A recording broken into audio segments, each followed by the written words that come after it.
The Tennis Gambling Podcast on the Sports Game Podcast Network is brought to you by Nordic Fantasy. Sign up with the promo code SGPN. Get a $1,000 bonus credit. We're also about to Edge Boost. Get $50 per month to cash rewards by using the Edge Boost card with the link sign up to sign up with edgeboost.bet with the promo code SGPN. And welcome, everybody, to the Tennis Game Podcast here on the Sports Game Podcast Network. It is currently Saturday afternoon, roughly 3 p.m. Eastern Time on April 5th. And we're also Scott Reichel once again going solo for this pod. Time to break down two matches for the Sunday card. Going to break down the final in Bucharest and the final in Marrakech. So we're going to break down the matchup between Baez and Kaboli and the matchup between Griekspoor and Darderi. So looking forward to breaking down those two matches. Before into that, though, do want to recap what happened last episode. Unfortunately, though, it was not a good episode for us. Ended up losing the lock and dog for the second straight episode. First time that's happened in months, I think. But either way, point is it was not a good Saturday for us. Starting off with the lock with the over in the Baez and Fucsovics match, 21.5 at minus 125. Wasn't close as Baez destroyed him as he ended up winning. I think it was 6-2, 6-2. But Baez just dominated. Really never a sweat for him. Fucsovics had a couple chances to break. Unfortunately, though, he went 0 for 6 on breakpoint chances, and Baez was able to wear Fucsovics down. At the end of the match, Fucsovics started cramping again. Match was over at that point. But either way, Baez did a good job defending his serve as Fucsovics broke 0 times, and Baez won comfortably, only dropping 4 games in the entire match. So picked up a loss there. For the dog, picked up a loss as Baena also no-showed his match against Darderi with the over 2.5 sets at plus 135. Thought Darderi was alive to win the match, but we did not think that Baena would completely no-show it. I recognize that Baena was not exactly in, I'd say, the most convincing form. It's by beating Borges in straight sets, and you ended up seeing him win 5 games. So he was 1 game better than Fucsovics, but we ended up going for a bit of a marathon here. Back in the 2-time finalist to make it competitive. He did not, as he got destroyed, and Darderi beat him in straight sets. So once again, a bad episode for us. A decent episode, though, for the outrights. I know Houston is still right now underway. Initially, for the upcoming episode, by the way, we were going to maybe do a late-end episode for Houston, but now there's a weather delay, so probably not going to happen. Instead, expect Monte Carlo probably tonight. The issue is you do have 3 matches tomorrow in the main draw. Then most of the actual main draw matches take place the day after. So we were waiting for quarter odds, which we might get later tonight. Point is, though, if we're going to have another episode, probably going to skip Houston, and we're going to go straight into Monte Carlo. So just keep that in mind for your schedule. Anyway, though, before we get into any of the deeper recap for the actual Saturday matches, I want to quickly remind you once again that you can just support the show by like subscribing on YouTube. And a reminder, you can also leave a rating and a review on Spotify or Apple. So you can once again show support in a variety of ways, whether you listen to the podcast through video format, live stream format, or audio format on Spotify or Apple. Just don't forget to like and subscribe on YouTube, and don't forget to leave a rating and a review on Spotify or Apple. Anyway, looking at the actual matches, though, also a reminder, forgot that we have a great deal on the merch store because we do have a lot of great, once again, merchandise for the Tennis Gambling Podcast. Very cheap. Recommend getting yourself something, whether it involves a shirt, a t-shirt, a mug, sweatshirt. We have a lot of options, different colors, so recommend getting yourself something there. If you want to get this helmet over here, you can get that too. The SGPN helmets, recommend getting yourself something there to support the network as a whole. Plus, a reminder, don't forget that we have a great deal going on for the Masters, a great contest going on, because Augusta is right around the corner, and SGPN's back with Splash Sports for a big contest up to $30K in prizes and only $25 entry fee. Get in today at splashsports.com. It's SGPN, the splashsports.com/SGPN. Plus, a reminder, check out the Golf Gambling Podcast, the Steffi Small Show, and the Bottom Line Bombs for all of your Masters picks. See a couple people in the comment section already. Shout out to Johnson, who's back, as he always is, for the live stream. Shout out to Steb, who's new to tennis betting, so I appreciate that you do enjoy the content. Hopefully, you've been enjoying the tournament so far. Tennis is a very fun sport to follow, and I recommend you getting into it because it's a very, I'd say, easy sport to follow, because instead of rooting for actual teams and rooting for multiple players at the same time, you're not. You're only rooting for one guy if you want to, or one woman if you want to bet on the WTA. So I think tennis is definitely an untapped market for a lot of people, where if you find the right angles, it's pretty, I don't want to say easy to handicap, but I feel like there are less variables to focus on than other sports. And also, it's worth mentioning the times of the matches are very unique because you can follow matches very early in the morning in Europe. You have some matches in America, for example, over the course of the year that happen late at night. A lot of different, once again, time periods that you can definitely, I'd say, bet tennis in, whether it involves early morning, afternoon, or even at night. So I do think that tennis does offer some unique perks to betting that other sports don't offer. And I do think that's why tennis has been I'd say a big love for me. It's because I'm always up late, so I always get to watch tennis early in the morning. Anyway, I see Johnson, who actually is from Texas, saying that it is raining in Houston. So either way, point is definitely bad weather so far. I know Brooksby was up 3-0, so we'll see how he does against Paul. I didn't break down that match, but I know that he's up 3-0, and it started raining again. So we'll see what happens, but either way, point is I do think it should be a pretty fun collection of matches on Sunday, and we'll see once again how long it takes for Houston to resume to see how long it takes them to finish their semifinal matches. Anyway, getting into the actual recap, though, of the matches a bit more in detail for Bucharest and for Marrakech. No drama at all. Once again, second straight day, you basically had no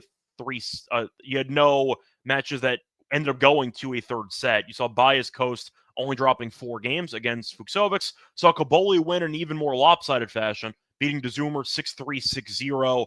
DeZumer got his ass kicked. Like, there was no way around it. Kaboli ended up just dominating the second set. DeZumer kept being frustrated because Kaboli went God mode into the second set. But you're looking at Kaboli, who ended up winning, I believe it was the last 7 games of the match. So he just dominated from start to finish, basically. Good for Kaboli, who had a really bad start to the year. I think he was 2-8, and then he ended up going back to clay, and now he's in a final. So we'll see if he can win his first ever title. Did lose in DC last year to Korda in a 3-setter.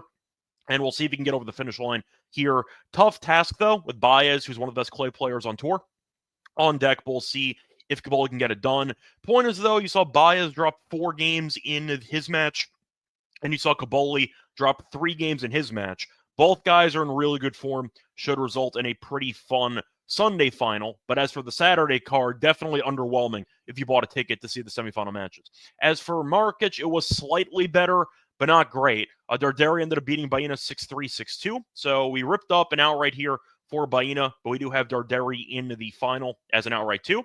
And Greek Sport ended up beating Majcik, because that was a close matchup, as he ended up winning 7-5, 7-6. He was down a break in the first set, actually broke while Majcik was serving for the first set. Then eventually Greek Sport, in classic fashion, did outlast him in a tie break. So that was the most drama-filled match of the day. It was a straight sets win, but it was definitely competitive, and Greek Sport got the job done there, 7-5, 7-6. Darderi coasted to a nice win against Baena, but overall, not really any drama at all, as all 4 matches ended in straight sets, and we'll see if there's a bit more drama here on Sunday. Want to point out, though, for the outrights that I alluded to, overall a very good week for us so far, knock on wood. Even though the recent walk and dog picks have not been good, we have been doing well in the outright markets. Hopefully you have been backing some of the plays there. For Bucharest, for the outrights, we do have Baez, who's alive at 5-1, so we do have one guy left there. Looking at Houston, right now we have 2 guys left, could have an automatic winner if Paul and Tiafoe win in their matches on Saturday. We have Paul at 3-1, and we have Tiafoe at 550. So once again, we'll see how that goes in Houston. And for Marrakech, we do have an automatic win, which is nice. We have Greek Sport at 6-1, and we have Darderi at 12-1. So automatically, we get a nice outright win. Could be 2 or 3, depending on how the finals turn out on Sunday. And for Houston, if we end up getting Tiafoe and Paul winning, we have 2 separate automatic wins for the outrights entering Sunday, which is pretty nice. We'll see what happens, but either way, point is we do have at least one guaranteed outright win at a pretty good price, either at 6-1 for Greek Sport or 12-1 for Darderi. Now, before we get into the actual breakdown of the matches on Sunday, I want to quickly remind once again that we are brought to you by our sponsor, EdgeBoost, because they have the Premier debit card for bettors. You could use the card to avoid being hassled by having your card denied at the Sports for the site. So once again, you'll not get your card denied by using the EdgeBoost card. Also, a great deal for cash rewards, or $750 per month. Cash rewards by using the EdgeBoost card. Best partner credit checks will be free. Sign up today, though, for the EdgeBoost card with the link edgeboost.bet with the promo code SGPN. We're also brought to you by MyBookie.ag, because MyBookie is the place to bet in every sport, including the smaller college basketball tournaments, not March Madness. If you want to bet on crown college basketball games, they have props on every game. They also have a ton of opportunities for customers from locations that you cannot access legalized betting. You can definitely use MyBookie instead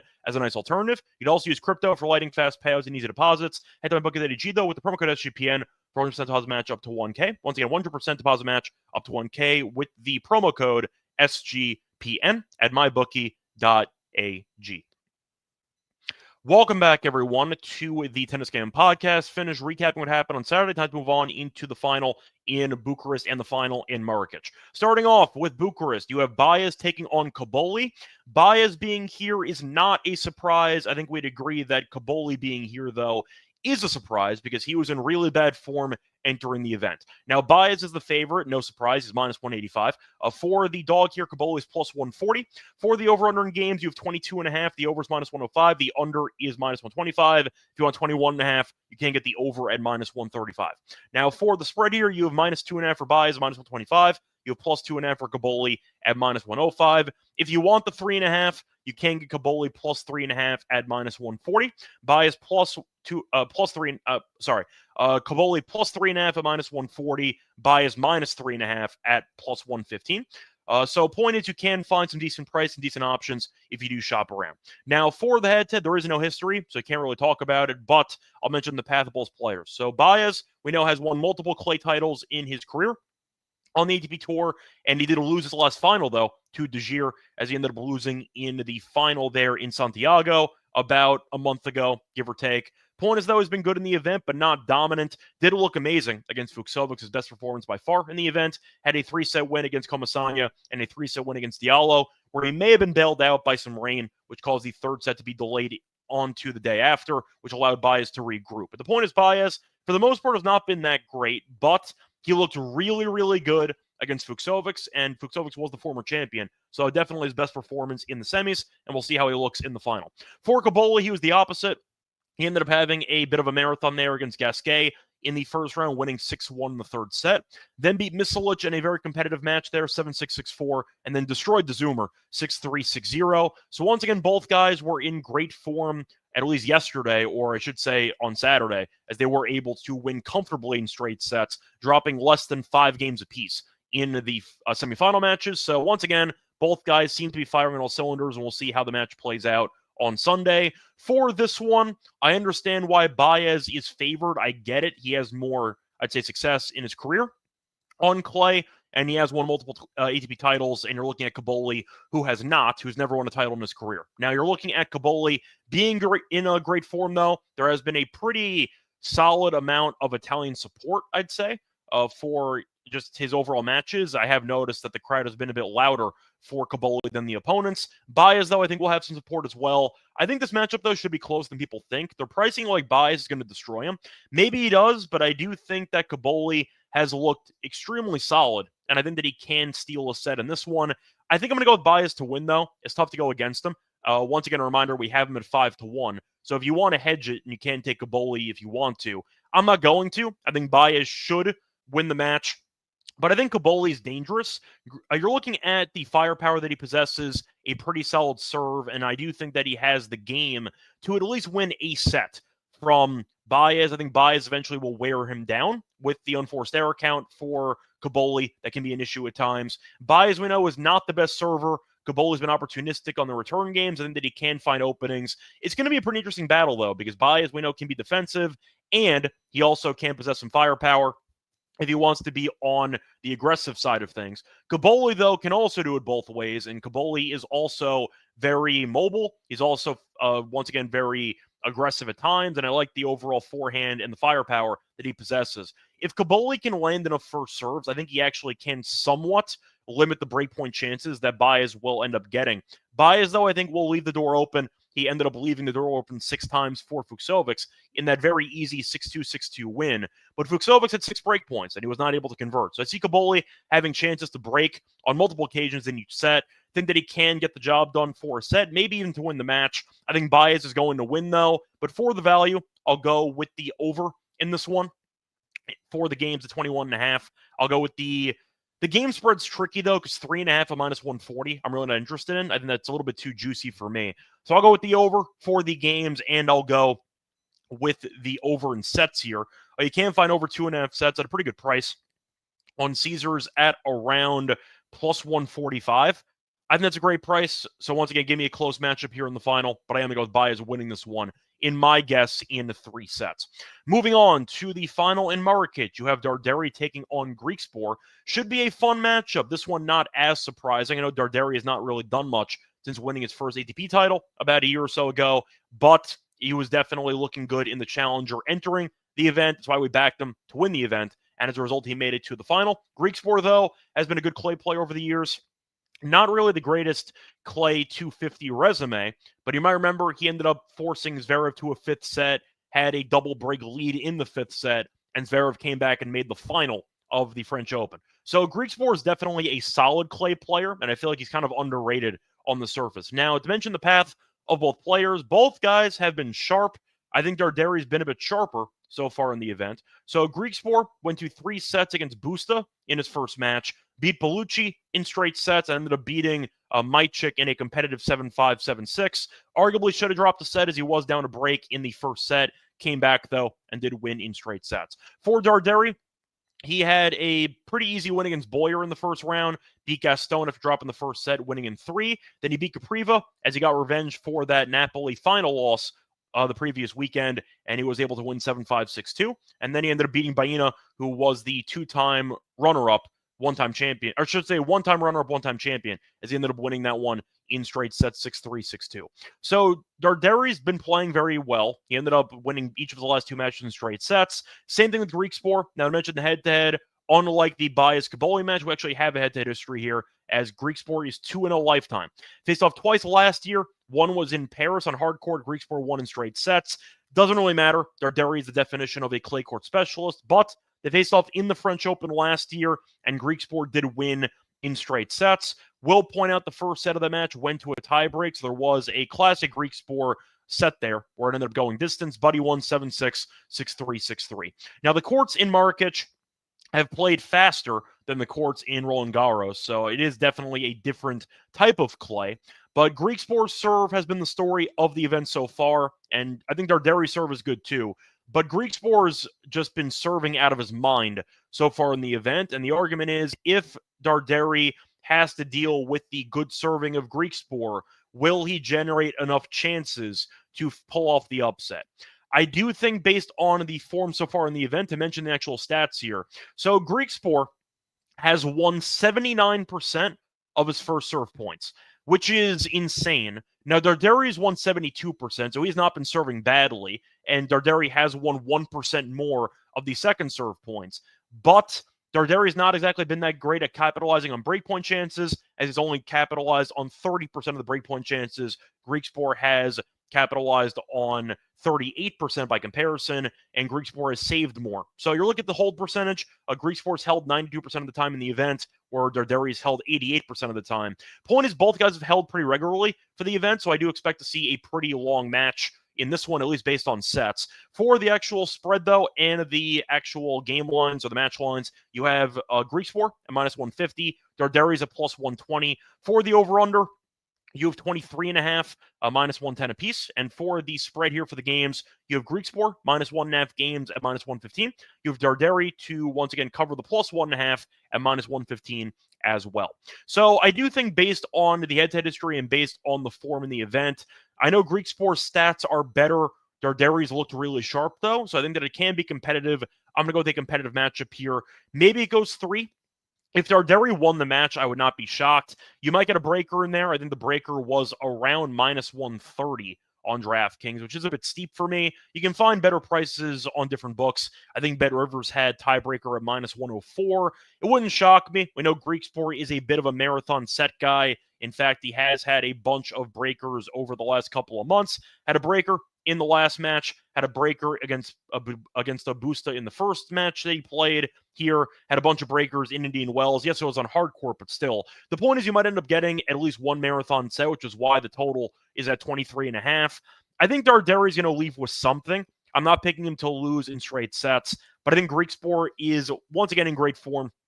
And the serve is slightly better than Darderi. If Darderi ends up capitalizing on a break, that could be enough to win a set.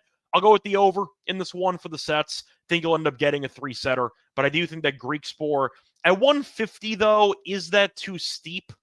I think it might be. I think Darderi might have some value. I think Griekspoor, in my opinion, should be closer to -130, give or take. Put him as the favorite, but Darderi has been playing good tennis. I'm not going to ignore that. And I do think that even though both guys have not faced off against great competition so far in the event, I think that you're going to end up seeing a very close battle between two good servers. But Griekspoor being the slightly better server, will get, in my opinion, the job done in this one. Maybe it goes to a breaker, and you need Griekspoor to hold 2 points in order to serve it out. I think that he has enough serving talent. They could also sprinkle its serve and volley game, which Darderi really can't. I like the variety Griekspoor can use in the serve. He's been good on the first serve percentage. The second serve as well has been solid. I think he'll win in a very close battle, but I'll go with Griekspoor to win. I think the better play here, in my opinion, is the team total, if you want to go for the over in the match. But give me a close battle that should come down to the wire, but I will side with the favorite in this one to get the job done.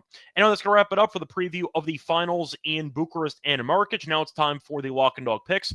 Before we get into the actual Lock and Dog picks, I remember once again they're brought to you by Underdog because they have a great honor to pick them, but you can use, you could use any sport, whether it involves mixing and matching. You can do that too. NBA, college basketball for Final Four stuff tonight. If you want to do some MLB stuff, tennis, esports, they have all the options for you. You could also win it to 100 times your money. And a reminder, sign up for your new account with the promo code SGPN to claim a special first time deposit offer up to 1K bonus cash and fantasy promo code SGPN. We're also brought to you by Rhythm, because Rhythm is the home for picks and props. They also are live for Major League Baseball. They have models on different leagues as well. NBA and golf picks are so good it feels like cheating. Plus, you get to build your own model. If you want to do it yourself, it's simple and easy to do. Try it out for free for a week, though, by using the links for 7-day free trial, sportsgamepodcast.com, Rhythm, sportsgamepodcast.com, THMM. Welcome back, everyone, to the Tennis Game Podcast. Finished previewing the finals in Bucharest and in Marrakech. Now it's time for the Lock and Dog picks. For the lock, I'm going to go back to Marrakech, the last match we talked about. I'm going to go with the Griekspoor team total over 12.5 at -148. Gets a bit juicy, but shopping around, it's actually a good price. BetRivers kind of went rogue here. Most books have around -160, give or take. I saw DraftKings with -165. BetRivers, though, does have -148. So I'll take that line before it potentially moves. Now, I think you're looking at a good spot. First of all, once again, I wrote it down that you can find much worse prices for this prop on different books. Griekspoor, though, has been a marathon set guy. As I said before, to go into detail, he's gone over this team total of 12.5 in 13 of his last 16 matches. Yes, there were a lot of hardcore matches in there. The point is, though, Griekspoor, we know, is a bit of a tiebreak magnet. I think you're looking at a spot where he can win a set competitively, maybe win a set straightforward, and you end up balancing out for a win of 13 games. Or you have a 3-set marathon, he maybe loses the match, but if you get the large set, you get potentially, let's say, 6. Well, let's go with 7-6 in there, with a couple of maybe 6-3s or 6-4s. You still have a chance to go over. If you end up getting for example, a 7 in there with a 3 and a 3, you go over. So you can still lose the match with a couple 6-3s and you still end up getting over the team total. But I like the fact that he's been constantly going over. Also pointing out that the win streak we had over the last couple weeks, we took a lot of team totals. They were pretty good to us. So I'm going to go back to the well here. Both guys, though, are solid at serving. Mentioned the hold rate before. Griekspoor's holding 92% of the service games in this event. You're looking at Darderi holding 88% of his service games. I see probably a breaker in here, maybe a 7-5, but with a long set anticipated for this one, I think Griekspoor should find a way to go over this team total. Faced off in the French Open last year, you saw Griekspoor winning straight sets, but there was a tie break there in the first set. Give me a breaker at bare minimum for this one, and I think that Griekspoor finds a way over this team total. I feel like the only way it loses is if it goes to a straight sets win in favor of Darderi, which I don't see happening. I think Griekspoor should win a set minimum. Give me Griekspoor team total over the 12.5 here at -148 as my lock. I see Greg, though, asking. He has a team total of 13. Does over 2.5 sets make sense? I feel like Griekspoor could win that match similarly to the way that he won the match today, which is a couple of 7s where he ends up with 14 winning in straight sets. I think I'd rather take the 13 out of those two. If you push, it's fine, but I do think there is definitely a path for Griekspoor to win 2 competitive sets that maybe even get into breakers. So I think I'd rather take the team total over there by comparison if I had to choose between those two.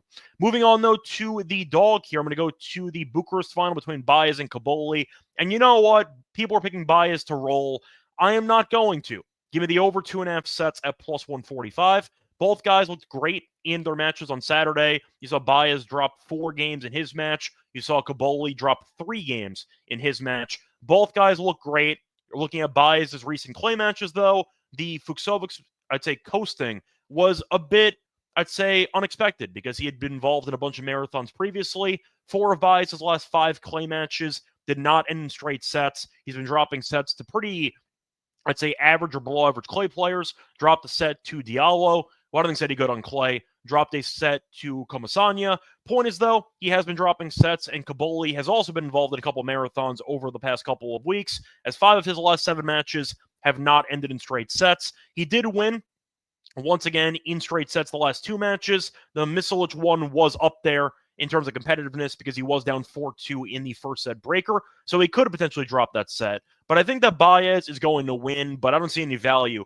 backing Baez in this one. Think Caboli, though, based on his form so far in the event, can win a set here. We saw Baez lose his last final in Santiago on clay. I think Baez will win, but I think Caboli, based on current form, is being a little bit disrespected here. I think he can play well enough to catch Baez kind of napping for 30 minutes to win a set. Give me the over 2.5 sets here at plus 145. So once again, the plays here for the lock and dog for the episode. The lock's going to be on Greek Sport team total over 12.5 games here at minus 148. The dog will be on Baez and Caboli over 2.5 sets of plus 145. That's going to wrap it up for this episode. We're back once again, maybe later tonight for the preview of Monte Carlo. So big event coming up.